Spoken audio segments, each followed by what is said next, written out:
tema dessa aula sobre educação em direitos humanos, sobre direitos humanos, são os direitos fundamentais e as gerações de direitos humanos. É importante que a gente entenda que os direitos humanos eles não foram todos reconhecidos e protegidos ao mesmo tempo. Eles resultam de lutas, de movimentos sociais e eles vão sendo reconhecidos e vão sendo protegidos nas constituições, nas leis dos diferentes países aos poucos.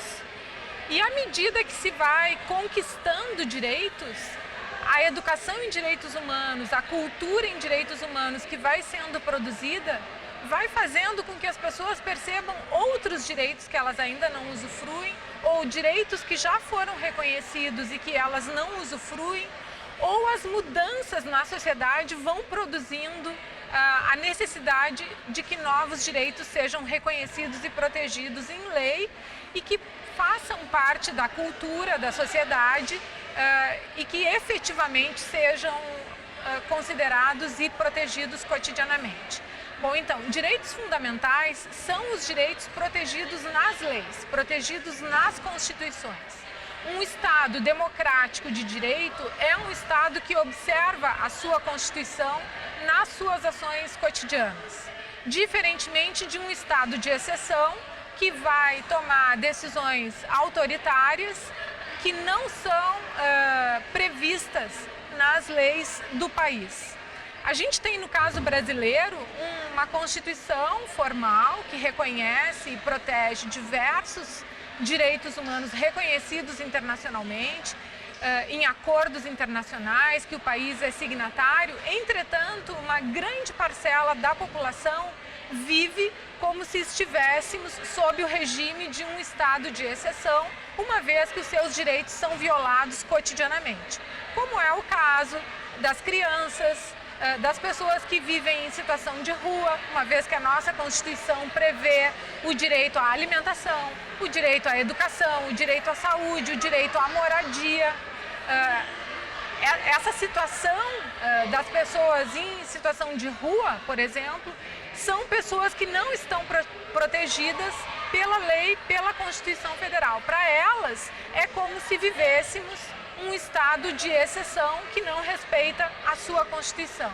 E assim como essas pessoas em situação de rua, todos aqueles que se encontram em situação de maior vulnerabilidade social, todos aqueles que sofrem diferentes formas de negligência e violência cotidiana, vivem como se estivéssemos sob um estado de exceção. Então, a nossa Constituição Federal, ela não atende a todos igualmente.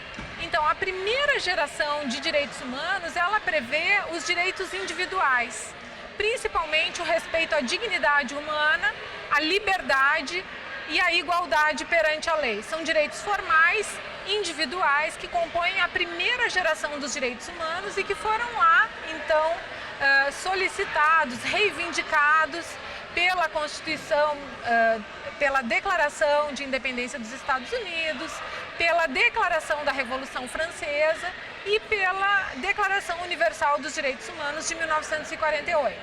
Mas a gente tem uma segunda geração de direitos humanos que são os direitos sociais. Entre esses direitos está o direito à educação. O direito à educação é um direito social, assim como outros direitos, como o direito à saúde, o direito à moradia, o direito ao trabalho, todos esses são direitos sociais. Esses direitos são protegidos enfaticamente na nossa Constituição Cidadã, a Constituição de 1988, promulgada depois também de do trauma da ditadura civil-militar que perdurou, no Brasil de 1964 até 1988. O marco, então, do final da ditadura civil-militar brasileira é justamente a promulgação da Constituição Federal, por isso considerada uma Constituição cidadã que reconhece os direitos e a emancipação do cidadão em relação a um Estado opressivo, tirano, um Estado de exceção que foi o Estado da ditadura. Bom, na Constituição Federal, os direitos fundamentais estão todos ali previstos, tanto os direitos de primeira geração como os direitos individuais, E esses são enfaticamente protegidos na Constituição Federal. São os primeiros artigos da Constituição Federal.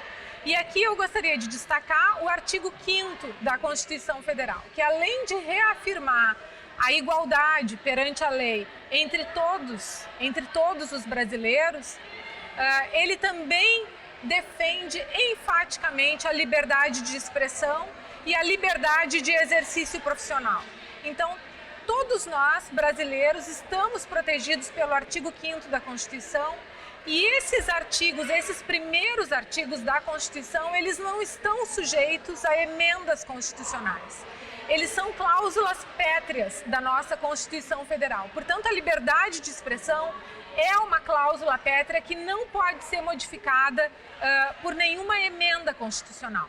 Os direitos de segunda geração são os direitos sociais, são direitos mais coletivos, como é o caso do direito à educação. E eles também são protegidos enfaticamente na Constituição Federal, no artigo 6º da Constituição Federal. E aqui eu queria também destacar o direito à moradia. Então, os movimentos de luta por moradia, eles não podem ser criminalizados.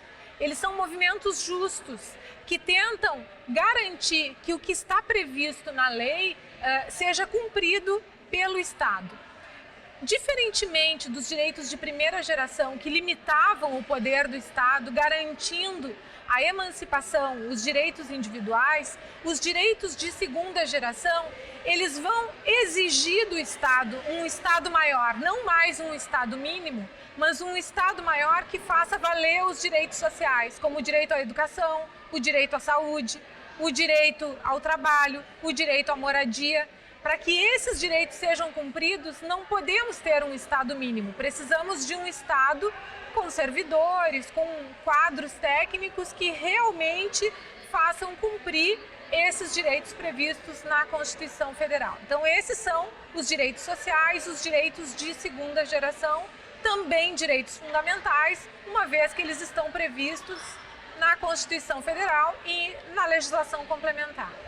Ainda em relação à educação, prevista como um direito social no artigo 6º, é importante mencionar que existe um capítulo inteiro sobre esse direito humano, que é o direito à educação. E aqui eu gostaria de destacar os princípios defendidos no artigo 206 da Constituição Federal. Entre eles, o direito à educação, o direito de aprender, mas também o direito de ensinar e a liberdade de ensinar, defendidos no artigo 206 da Constituição Federal. Esse artigo também defende o pluralismo de ideias nas instituições educacionais. E no mesmo inciso em que é defendido o pluralismo de ideias, é defendida a pluralidade de concepções pedagógicas. Esse artigo 206 da Constituição Federal também defende a valorização dos profissionais da educação, dos educadores. Também defende o piso salarial. Então, todos esses são princípios que garantem a qualidade da educação pública. E a educação pública, ela é pública não só por ser gratuita, mas ela é pública por seu acesso universal. Pessoas de diferentes origens sociais, com diferentes trajetórias, diferentes visões de mundo, diferentes perspectivas ideológicas compõem o espaço das instituições educativas públicas. Essa pluralidade da educação pública, das instituições públicas, é que tornam a educação tão importante, a educação institucionalizada tão importante, e fazem com que seja um direito humano frequentar escolas, frequentar instituições públicas, um lugar, então, de convivência com a pluralidade de ideias, com pessoas de diferentes matizes ideológicos, de forma que cada estudante vá compondo as suas próprias convicções ideológicas, religiosas, as suas próprias visões de mundo, que muitas vezes poderão ser iguais ou diferentes das suas famílias de origem. A escola, a educação pública é um grupo maior, mais ampliado de convivência. E se esse espaço é um espaço em que é organizado a partir do princípio do respeito mútuo, da valorização da dignidade humana, em que se aprenda a conviver harmoniosamente com as diferenças, em que se aprenda a debater diferentes posições, diferentes perspectivas, diferentes opiniões, respeitosamente, será um espaço de exercício da cidadania e de aprendizado, então, da experiência democrática. Então, a educação pública é fundamental para constituir sociedades democráticas, assim como o respeito aos direitos humanos, à dignidade humana.